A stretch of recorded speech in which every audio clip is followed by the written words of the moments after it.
Hello, everyone, and welcome to Education Checkup. I'm Johnette Magner. We're a weekly podcast here at KTBS, and we cover what is happening in K-12 and higher education throughout Northwest Louisiana. I'm joined today by my co-host, Dr. Phillip Rozeman. When he is not working as a cardiologist, you can find him working to improve education throughout our state. He's the founder of the Alliance for Education, and he is currently the chairman of a new organization, a combined Council for a Better Louisiana and State Committee for 100, and it's called Better Louisiana. Better Louisiana, and that's what we all want, a better Louisiana. So, but he still has time for us, remarkably, and we have a very special guest today. Dr. Rozeman, I'll let you take it. We certainly do. I've known Chris since he came here many years back. He is the president of Centenary College. I had no idea, Johnette, that Centenary College was 200 years old. But we're going to talk about that today a little bit, about the history of Centenary College and the history, I think, of our city of Shreveport, how that all combines. So, Dr. Holoman, again, thanks for coming and being with us, and we look forward to talking a little bit about the anniversary, about the history. Yeah, I'm really excited. I'm a proud member of Better Louisiana. So, yeah, we're Centenary takes its role as Shreveport-Bossier's College very seriously. We're really proud of our bicentennial. We're having some amazing events. We just unveiled a new sculpture by our alumnus and Professor Emeritus Bruce Allen, who has a lot of work around town, and we just unveiled that as a new centerpiece on campus. So there's a lot of real excitement going on. I have a question. Have you always been at this location, or when the school was originally founded, was it somewhere else? It was somewhere else. In fact, we just got back. One of our bicentennial events was an alumni trip to the old campus, which is in Jackson, Louisiana, which is about, say, maybe 30 miles north of Baton Rouge, near St. Francisville, right down the street from. And the college was founded in 1825 as a public college. It was originally a Louisiana college, and obviously 1825 is the frontier, right? It's still pretty sparsely populated and so forth. And meanwhile, in across the river in Mississippi, some group of Methodists had founded a college. Methodists were charged really by John Wesley, the founder, to make sure you had an educated laity. And so lots of schools and colleges, and they were sort of struggling too. And so the colleges merged in 1845, and we took the Methodist name Centenary, which is named in honor of the 100th anniversary of John Wesley's ministry, which was taking place right about then. And percolated along, actually had some pretty impressive, one very impressive central building and some other buildings on campus. And but then during the Civil War, both sides used the campus as a barracks and a hospital, and there was a little skirmish on campus, and the infrastructure never really recovered from that. And jumping ahead, in 1908, a gentleman wanted to do some real estate development here in Shreveport, and bought a lot of the property south of downtown, and thought having a college to anchor his real estate development would be a good plan. So he convinced the Methodists to move the college. So we've been here since 1908. What was the reason? A lot of times colleges get started for a reason. What was the reason for open the original Centenary campus? I mean, what brought people to do that? I think I think the founding fathers of Louisiana, of course, Louisiana is only 20-some years old at that point, and they wanted a college, especially in that era. And I just learned this actually on our trip to Jackson. That stretch of Louisiana had one of the highest per capita numbers of millionaires in the country, and so the planters and they wanted their sons, so just all male at that point, to have a good education without having to go far away. So that was why they established a college. Yeah, I imagine there's a lot going on in New Orleans at that time, but nothing up north. So no, that's right. Unfortunately, they didn't. The state, after establishing the college, didn't fund it very well. Maybe a common story. And in fact, the way I hear it, they were planning to support themselves by holding what was then a fairly popular device, a private lottery. And then the state outlawed the private lotteries too. So there you go. Tell us, Centenary is a liberal arts college, smaller liberal arts college. There's a lot of discussion about how we do higher education in the future. Tell me about liberal arts and why you see that to be so important, especially in the days that we're living in now. Well, I think the short answer of what does liberal arts mean is liberal arts education teaches you how to think, and rather than especially in this really rapid moving world, training someone in a very narrow specialty is not the recipe for success. I heard this has been a couple of years ago, but I heard a piece on the radio about a man, and his job had become obsolete and he was laid off, and he did everything you were supposed to do. He went back to his community college and re-skilled and retrained, but he had a family he had to support, so he was going to school part-time, and by the time he finished that credential, it was obsolete. So what we do is we give students a toolbox that then they can apply those tools to a variety of settings and careers. I mean, the average college student that graduates today will have something like 8, 10, 12, not just jobs, different careers over their work life. Yeah. And so, and when we talk to employers, what are they looking for? They're looking for critical thinking and problem solving and teamwork and so forth. They'll train the folks for the most part in the specialty of whatever they're doing. When you talk about, my husband and I spent a long time the other day talking about problem solving. We think, well, everybody knows how to problem solve. No, they don't. No. Yeah. Critical thinking, critical taking thinking. a problem apart. Yeah, it's amazing, and that is an often expressed desire among business owners to have employees who can do that. Exactly, independent thinking. The skills just become change so rapidly. I mean, just 4 years or so ago, we were hearing, everybody needs to learn how to code. And now, of course, AI codes for you, right? Mark Cuban has a great quote from a few years ago saying, liberal arts graduates are going to be more in demand than engineers at some point. And I'll tell you from a personal perspective, as an employer, and I have a number of employees, in our work, but it is amazing what the employees I have that have this tremendous ability to problem solve. They may not have a degree in whatever, but man, can they take care of problems, and how that is all the difference. That makes all the difference in the world. Well, not to tread on your turf, Dr. Rozeman, but one of the movements that we're seeing across the country is hospital systems requiring the Bachelor of Science in nursing rather than the RN. And the difference, I'm told, between those degrees really is the liberal arts, not the applied nursing, but the other things you wrap around that to be able. And, I mean, nurses, they're confronted with new technology all the time and have to always reinvent themselves, it seems to me. Well, although it's a liberal arts school, Centenary has been known for its business school. It's been known for what it does in the science realm. Can you talk a little bit about the business school and the past, present, future of that, and also of the work that's being done there for preparing kids for medical field, in my case? Yes, in fact, a conversation with you a number of years ago sort of inspired us to work on that. Also, I guess I'll go in reverse now that I've started going down that road. So we've really, Centenary has a long tradition of preparing students to go to medical school. We have a very successful 94% acceptance rate into medical school. The chancellor at the time, David Lewis, ran the numbers at the med school here. There's never been a Centenary student who started that didn't finish.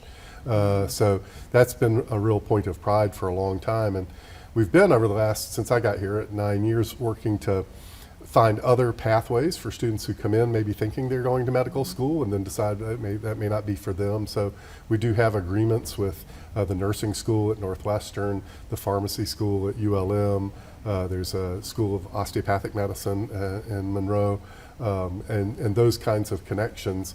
And really at School of Allied Health here, I think those professions are so important. So we're broadening that, and then the most recent development, which we're really excited by, is back in October we launched the Center for Innovative Learning, and one of the rationales for that was we were being told by you and by our policymakers. I heard it on Capitol Hill. What are you doing to address the workforce needs in healthcare? And so the Center for Innovative Learning we launched with several hundred actually workforce development certificates. Willis Knighton saw the value in that and has partnered with us and helps defray the costs of those certificates for their employees. I'm sure we're having good conversations with Ochsner. I'm sure they'll be on board too. So that's what we're doing in the sciences, and really excited about that. At the business school, at the Frost School of Business, for a long time, our Master's of Business Administration was a so-called professional degree. You had to have 5 years of workforce and of being, working and so forth. We've retooled that a little bit so that students can come straight in from their undergraduate education and get a great degree in business and accounting. We're working to expand the offerings there. Our friends here in the accounting business say they need, as much as they need accountants, they need business analysts, data analytics people, so we're working to beef that up. We've launched a degree over there, or a concentration in sport management, which is really popular with our student athletes. So we're, we want to, the MBA is a really competitive marketplace, and our friends and colleagues at LSUS do a great job with their online MBA. Centenary has a tradition of face-to-face and cohort building in that program, and so we're trying to figure out how to get the best of both worlds. Yeah, absolutely. Well, one thing I've noted over the years, and we've talked about before, but to some degree, I think North Louisiana, Shreveport-Bossier has a self-image problem about how they feel about themselves and where we are as a community.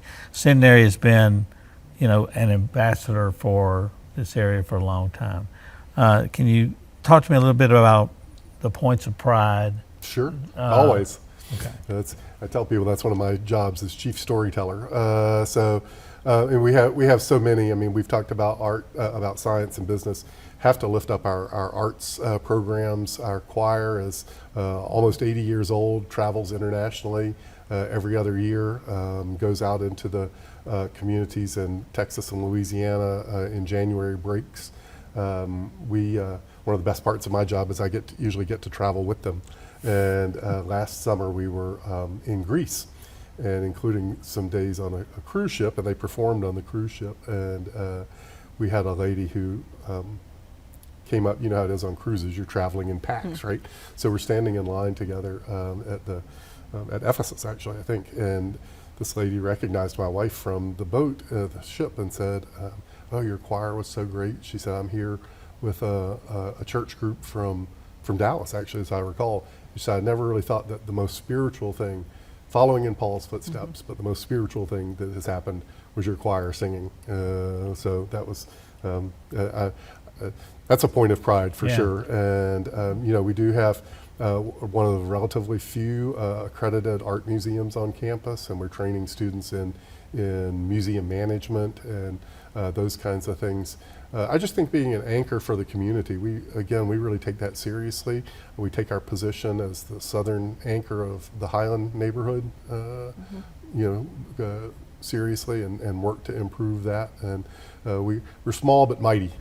Yeah. I actually traveled with the Centenary Choir one year. Really? On your big overseas trip, and covered it for KTVS. This was back the first time I was here. And I remember going into restaurants. It was when Will Andrews was the head of the choir director. And he'd have everyone stand up. And of course, you had all these other people in there, and they'd sing a prayer. Sing the blessing, yep. And everyone was stunned because they were so fabulous, of course. They still do that? They do. As the choir tours are currently structured, there are only two sort of group nights at the beginning and the end of the tour. But yeah, they definitely do it, and it gets the same reaction. You know, one of the things that I've noted about Centenary all these years, from living here, you know, almost all my life, but a period of about a decade, is the people that have graduated from Centenary who are now the problem solvers of Shreveport-Bossier.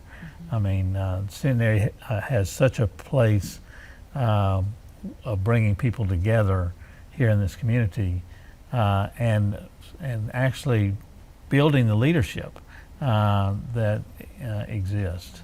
Yes, we try and really take an active role in that, even if it's just from the hosting events on campus for the chamber or whoever. I saw Senator Cassidy not too long ago, and he always reminds me that when he ran for office, his first debate was on the Centenary campus. That's great. And and similar, we're partnering with Dr. Laura Cassidy with her school for students with dyslexia. And so that's a point of pride. And obviously our athletics programs are another point of pride, another way our students are great ambassadors. This sounds like I'm making it up, but I promise you it's true. About a week ago, I had a call, and my assistant said, I think you want to talk to this person. And he had run into our lacrosse team at a restaurant. They were up in Lexington or Louisville, I think. And he said, I just want you to know how well behaved and courteous and well deported your lacrosse team was. And I was happy that he took the time to do that. But I tell our coaches, and if we're going to wear gents and ladies on our jerseys, we're going to live up to that. So I was really proud of that. Yeah, years back, I'll date myself. I used to come to watch it's not just the new football team, but you go back in the history, you look at the Centenary in basketball. Oh, yeah. And had Robert Parrish, and he wanted to stay here in Shreveport for a few more years. And after he finished high school, and we used to watch him play. I mean, the athletics at Centenary has been, really kind of world renowned. It has been. We've got a number of former student athletes that we're really proud of. We actually have a young man who graduated maybe 3 years ago who plays for the Harlem Globetrotters. He's our second Globetrotter. You might have seen Herb Lang, Flight Time Lang. He was a few years ago. He comes through town. Seth Lugo pitched in the All-Star game last year. He's currently pitching for the Royals. So although we have great people from the past like the Chief and Hal Sutton and Kathy Johnson, we have current student athletes we're really proud of too. Absolutely. We've enjoyed it, and we learned a little bit about Centenary. Thank you for coming. The school is so important to this community, and obviously it's 200 years old, but it's been in this community a long time. Yep. And has had a huge impact on our community. Before we go, we always ask a couple of questions of folks, pretty much everybody who's come through on Education Podcast. But can you tell me what it is about Shreveport that keeps you here? In other words, why are you here in Shreveport? You've been, lived other places. Well, I think we were very intentional about coming here, and in a narrow sense, the answer to your question is that I knew I wanted to lead a small liberal arts college in the South, because I am Southern, probably a United Methodist institution, because that's my faith background. And so in a narrow sense, that's what brought us to Centenary and Shreveport. But I think this area has so much potential, and Centenary is a great anchor, and it's pretty hard to think of a great city that doesn't have a great college, especially a great liberal arts college there. And so I think we're really committed to growing. And again, we don't have competitors, we have colleagues. A rising tide lifts all boats. So we're always really excited to partner with our other higher ed colleagues, and just seeing the community flourish. It's kind of ironic. I've lived in both Chicago and Buffalo, and moved away from those places right as their rebirth was beginning to happen. I want to be here and be here when it happens, as it's happening, I should say, for Shreveport. Absolutely. Other thing we ask is, about words of wisdom. Any words of wisdom that you have for the audience, that you think about, that it's part of things that you talk about a lot? Well, there are a lot of them, and I suspect my cabinet would have a lot of aphorisms that they hear from me too much. But I go back to a phrase that was a favorite of my mom's, and having lived in Chicago has also, she didn't, but I did, and has additional power from Daniel Burnham, the civil architect and landscape designer. Make no small plans, they have no magic to fire men's souls. Yeah, absolutely. I love that. That's great. Yeah, fantastic. Which, and it fits with Centenary's motto, forward Centenary. Yeah, absolutely. And the one that we share oftentimes together is change happens at the speed of trust. Yes, I quote you on that. These Yep. things Yes. that, and we learn that every day. We learn it recently, we learn it every day. Well, and I've gotten to know Mac McCarter well, and there's a line in Mac's new book that talks about the grassroots nature of building community, and he says we don't want to plant an oasis, we want to watch the desert bloom. Yeah, absolutely. All right. Well, thank you so much My for pleasure. joining us. Thank you very much. Always a treat. And thank you to all of you for joining us for Education Checkup. You can view our other podcasts anywhere you listen to them, or just go to our website at ktbs.com/podcast. Have a good day, and be sure to join us next time for Education Checkup.